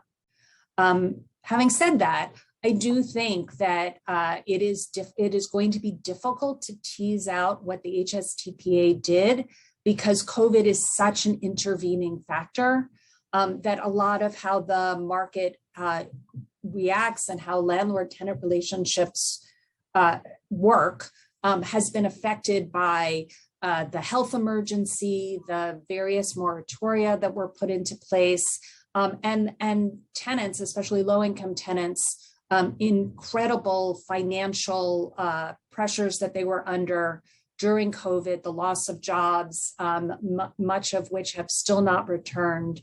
And so, I'm very grateful that HSTPA was put in place before this crisis, but I do think it may be challenging to tease out all of the effects that we see. Yeah. As for where I'd like to see the rent stabilization law go, let me start by saying that the Legal Aid Society is co-counsel on 5 cases that landlords have to overturn the rent laws. All 5 were dismissed by the federal district courts. All 5 are currently in the Second Circuit, but the stated purpose of these cases is to get to our more radicalized conservative Supreme Court. The lawsuits both challenge the HSTPA as well as the ETPA. The arguments in the Second Circuit, the things that were attacked were tenants' right to a renewal lease, the right of tenants to succeed to leases, and the fact that the landlords have some regulation on how high they can increase the rents. So having said that, I think before we radically change the rent stabilization law, I'd like to get through these court cases. And then we can rethink and see where we are. But at the moment, we have to get through the Second Circuit, and then hopefully the Supreme Court will not take cert. And we will have the courts behind our rent laws, and then we can look ahead. That's where I see things. That's where I'm most comfortable at the moment. Great. Thank you so much, Helen. Really appreciate your time. You got it. Thank you so much for having this hearing. Thank you. We'll now hear from Jenny Laurie, followed by Richard McGuire and Danielle Mowry. Time starts now. Good morning. Thanks so much to Chair Sanchez for asking these great questions. It's really great to hear this debate or this the hearing, the testimony by the city, and the questions you've been asking have been terrific and really a breath of fresh air. My name is Jenny Laurie. I'm the Executive Director of Housing Court Answers, a nonprofit which provides support and legal information to tenants and landlords without attorneys from information tables in the city's housing courts and through a telephone hotline. Since January 15th, when the state moratorium expired, our hotline staff have been taking about 200 calls a day from New York City tenants who are facing eviction. From our perspective, rent stabilization is one of the most effective eviction and homelessness prevention programs in the city and should be continued. Much of our work is helping tenants living the housing emergency, those who are being taken to housing court for non-payment of rent and who had a temporary loss of income due to direct or indirect impact of the pandemic. Some callers are in holdover proceedings, facing eviction for something other than non-payment of rent. Most tenants facing holdover evictions who call our hotline, live in unregulated housing with expired leases or month-to-month tenancies, and most of them will have to move. Rent stabilized and rent controlled tenants have the right to stay in their apartments if they can pay the rent and obey the rules. These tenants are protected against precipitous and unexpected rent increases. They also have other protections that are really important. And as others have said, it's still the fact that rent-regulated housing stock provides the largest supply of affordable housing for low and moderate income tenants in the city, far outpacing Section 8 and NYCHA housing. So the biggest benefit of rent stabilization is that it protects tenants from eviction and housing instability. Thank you very much. And whoa, look at that time. There you go. Very nice. Never done that before. Very great. Thank you so much, Jenny, and nice to meet you. I think I've been calling Housing Court Answers for like 10 years, so appreciate everything that you all do. Glad to support. Thank you. Absolutely. Can you just one more time repeat for me the number of tenants that you have calling in per day? Oh, so we're talking to about 200 callers a day. We get more calls than that, but about 200 calls a day since the eviction moratorium expired. Got it. And calls that you don't take, is it just capacity? Yes. Okay, got it. All right. Well, thank you so much for the work that you do. It is a lifeline, and we really appreciate you in all of our offices. Thank you. Great. Thank you. Thanks so much. We will now hear from Richard McGuire, followed by Danielle Mowry and Lyric Thompson. Time starts now. Hi, good morning. Thanks for having me. I'm actually part of the tenants group at the end. I would ask if I could be skipped over so I could join them at the end of the meeting. Certainly. Thank you. Danielle Mowry. Hello. Should I start now? Okay. Thank you again for holding this meeting, Chair and committee members. And I'm Danielle Mowry, and I've been active in housing advocacy for the past several years. And I've also been a New York City renter my entire adult life in the city. I currently live in a rent stabilized building in Bay Ridge, and I've had both rent stabilized and non-regulated living situations. And speaking from a personal perspective, the apartments that weren't rent stabilized included life-changing harassment from one landlord, a carbon monoxide leak unfixed for a month from another, and moves when new owners came in, and bought a building and nearly doubled my rent when I had a small child and had to move with a baby.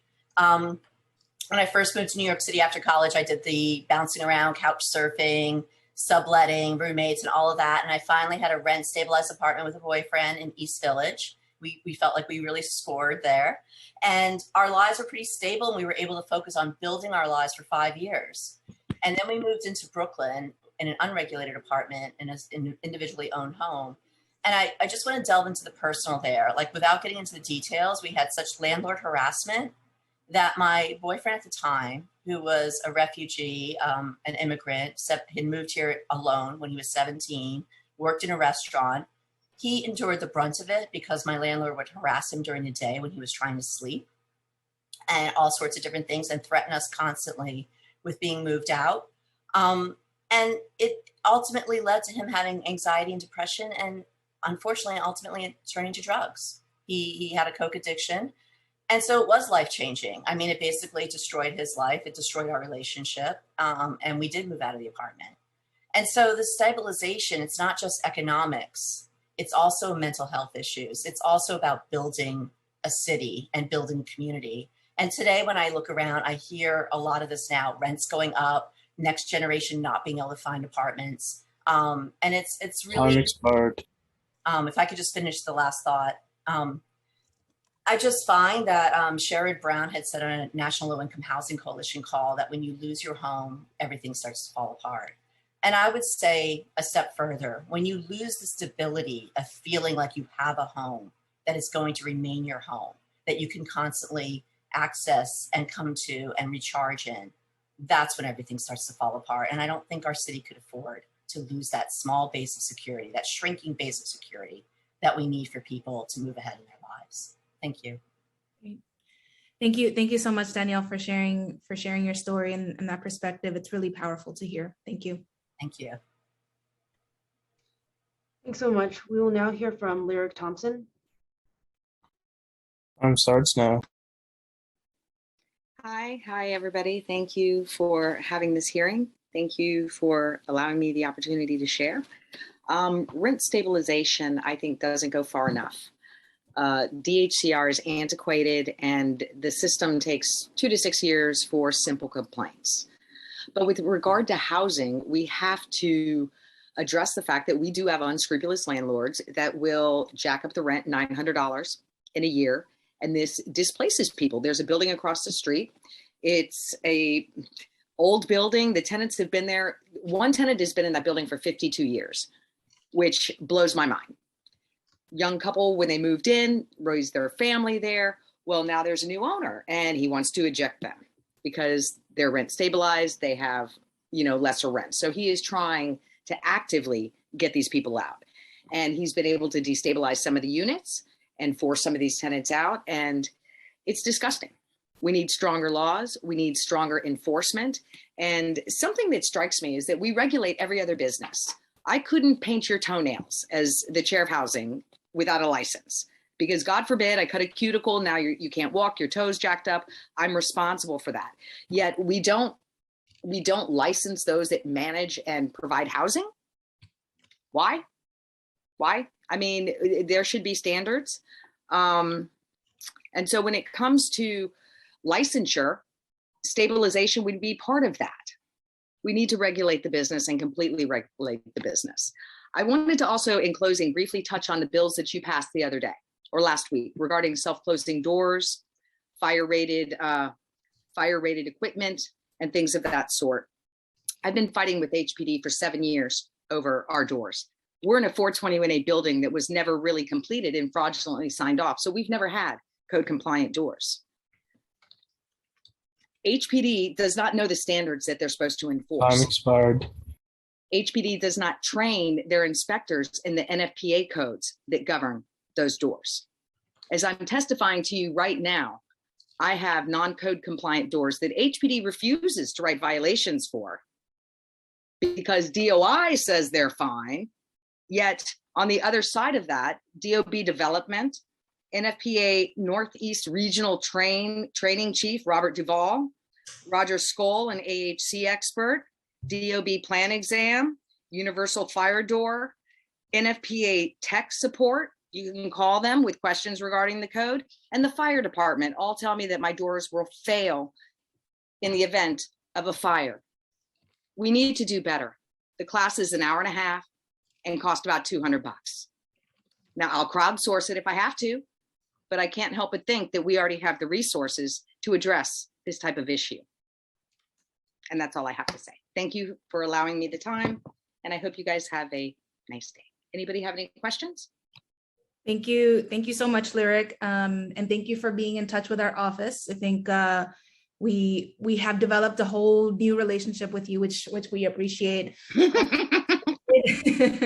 No, I did want to thank you for first of all speaking on the HVS. I think it's a great idea, and would love to hear your ideas for what would go into licensing if we were to think about a scheme like that. I've already written a law. I will forward it to you. Excellent, thank you.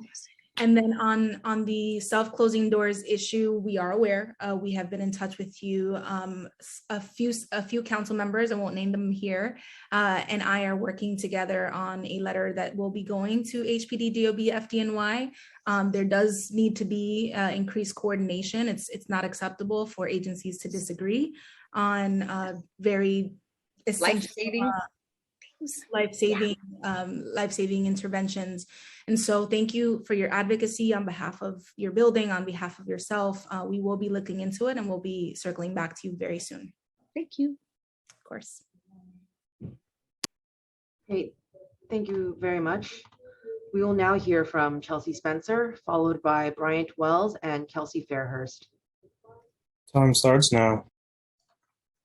Hi, thank you so much for the opportunity to speak today, and for your attention to something of a particular issue concerning our building. My neighbors and I are here today on behalf of the Opera House Lofts Tenants Union, which represents 26 units and over 50 residents. And we'd like to talk about an issue concerning the converted loft building we live in at 27 Arian Place in Bushwick. We've prepared a shared testimony that we'd like to read in 5 2-minute pieces. So specifically, we are here today to ask for your support in persuading the Department of Buildings to conduct a full inspection of our building, which they neglected to do when they recently issued a residential certificate of occupancy for our address, thus blocking our application for loft law protection, which we submitted in 2020. To explain why an inspection is necessary, we will tell you about the recent history of our building and our concerns about its safety and habitability. Our landlords own 40 multi-unit buildings across Brooklyn and Queens, including many converted loft buildings. In the early 2000s, they bought and began converting our building, which is a historic choir hall, into rental apartments.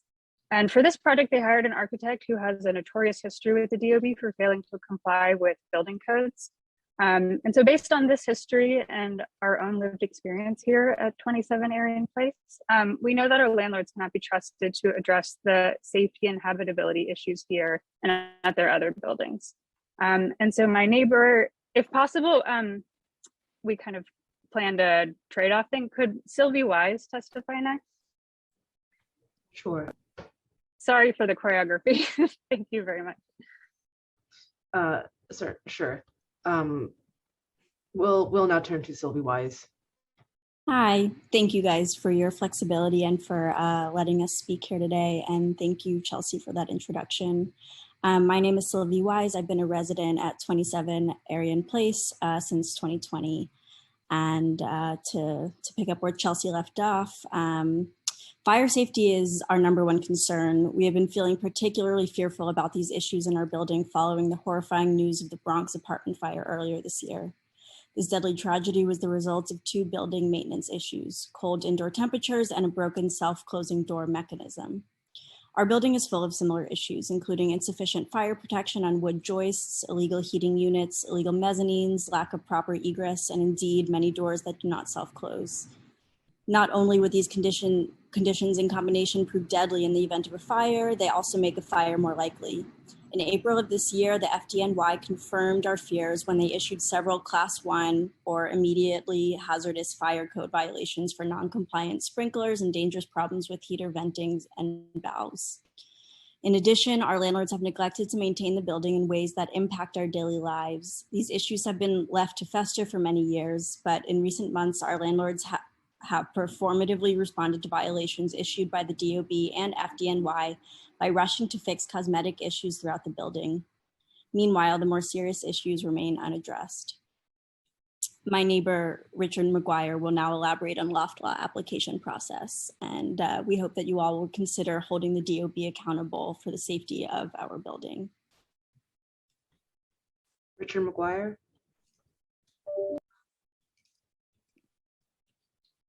Hi, thank you, council members, for listening to me speak today. My name is Richie McGuire, and I've been in 27 Arion Place since 2009. Now, please bear with me because in my public speaking class in college, I apparently switched accents, and this is quite scary for me, but here we go. In 2020, I joined my neighbors in applying for loft law protection, hoping that the process and the oversight of the municipal agencies would ensure that the issues in our building would be addressed. We were not surprised when the landlord opposed our efforts. What was surprising and extremely disheartening was that the DOB worked against us, choosing instead to cooperate with our landlord in an attempt to invalidate our right to seek loft law protection. By taking advantage of the DOB's confusing and inconsistent record for our building. When we submitted our loft law application, the DOB had no residential certificate of occupancy for a file on our building, located at 1127 Arion Place. Next door to our building, there is a small vacant lot, 9 Arion Place. It was for this address of this vacant lot in 2005, the DOB granted a CO for 70 apartment hotels. Even if we assume, and we do not, that the issuance of this CO for the wrong address, the wrong lot number, and the wrong bin was simply, as our landlords have claimed, an innocent clerical error, there are other inconsistencies in the descriptions in the CO and alteration filings that can be reconciled neither with the characteristics of the building that was built in 1886 as a choir hall, nor with the building that stands today as our home. These concern not only the height of the building and the number of stories. These concern not only the height of the building and the number of stories, but also far more worrying, the construction classification based on fire resistant ratings. My neighbor will elaborate on our attempts to communicate with the DOB.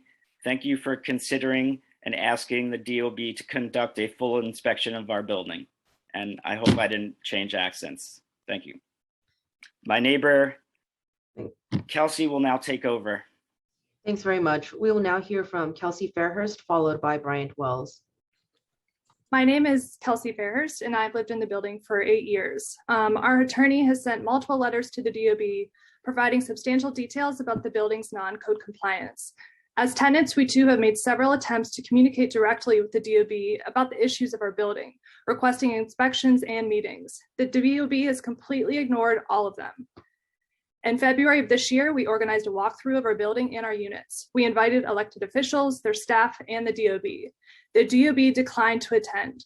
We have only once received an official response from the DOB regarding our complaints. It was a cryptic letter saying that our complaints had been administratively closed prior to inspection. We suspect this was to avoid oversight. Ignoring our concerns, the DOB instead cooperated with our landlord in asking the Kings County Supreme Court to order a residential CO issued for the vacant lot adjacent to our building to be transferred to our address. Deferring to the DOB's authority and accepting our landlord's claim that the address listed was a typo, the judge declared the CO retroactively valid for our address. Never during this nearly 2-year process was an inspection of the building completed. Had such an inspection been carried out, there is no legal way that a CO, which is a document that is supposed to confirm the building complies with the law, could have been issued or transferred to our building. Bryant Wells will elaborate on the CO issue, and I hope you will consider asking the DOB to conduct a full inspection of our building.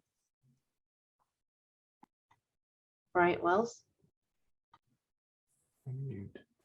Hi, my name is Bryant Wells. Thank you all for your time today. Yeah, my name is Bryant, and I've lived in this building since I want to say like 2005 or 2006. And so just picking up from where Kelsey left off. Yeah, so the legal fiction of this transferred C of O thus papers over a reality that we tenants must live with every day, regardless of the address. The Opera House Lofts building is patently neither safe nor code compliant. The C of O, which we know is invalid, also blocks our right to loft law protection. And we have every reason to believe that the loft law is the only recourse that we have to protect our rights to safe, stable, and affordable housing. To distract from the real issues at play, our landlords have repeatedly accused us of trying to take advantage of what they say is nothing more than a typo. Given our landlords' documented history of finding remarkably inventive ways to skirt laws that were designed to protect New Yorkers in our building and other buildings around the district, and the DOB's documented history of being willing to look the other way, we find this excuse preposterous. The so-called typo is a red herring. The real issues we are here to speak about are our rights as loft tenants, community members, New Yorkers, and human beings to safe, stable housing. Our landlords' desire to continue to profit from the neglect of tenants throughout Brooklyn, and the DOB's willingness to aid them in pursuing this desire. If the DOB had not gone out of its way to cooperate with the landlords while refusing to even acknowledge our concerns about the safety and habitability of our building, we would now have loft law protection. So yes, thank you very much for your time, and thank you for considering our case and just hearing our story. And hopefully you can encourage the DOB to conduct a proper inspection of our building and buildings like it across New York. Well, thank you so much. Was that the full list? Yes. Okay, great. Thank you so much for that. And just one follow-up question: what are the sort of rights and protections that loft law would afford you all? So any other members could chime in and expand on this, but basically the loft coverage under loft law would require the landlord to fix the issues and code violations that presently exist, and provide rent stabilization or during that time period until those changes are made. Great, thank you. Well, thank you for bringing this to our attention. I would certainly, push you all to also make this known to the Department of Investigation. There is an Inspector General for the DOB. If you have not already done so, please do submit to them so they can look into the matter. And if you can follow up with our office, we'll be looking out for your written testimony. But if you could email us district14@council.nyc.gov with more information, we would be happy to look into it. Okay. Great, thank you so much. Great, thanks very much. I believe this now concludes the public testimony. If we have inadvertently forgotten to call on anyone, please use the Zoom raise hand function now and we'll hear from you. All right, seeing no hands, I will turn it back over to Chair Sanchez to close the hearing. Excellent. Well, thank you, Audrey. Thank you to everyone who has participated today, to members of the administration, to members of the public. Thank you for the time that you have committed to make your issues known and to especially talk about the housing vacancy survey. This is a very important hearing. This is a hearing to talk about the methods and really the integrity of the way that the survey was conducted, because we need to, as a council, base our determination on the integrity of the survey, right? A good survey showing a vacancy rate of lower than 5% allows us to continue rent stabilization. And so it's very important that we were able to ask many questions and have those answered by the administration as representatives of, doing that joint work that happened between HPD and the Census Bureau.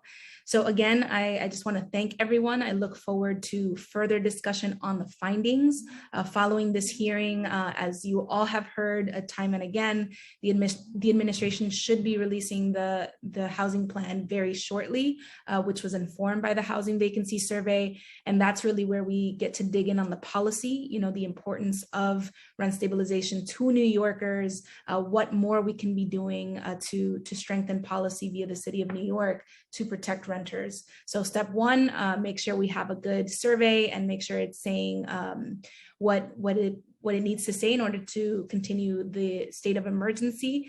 And with that, then we can talk about further policy issues in the City of New York. So thank you all so very much.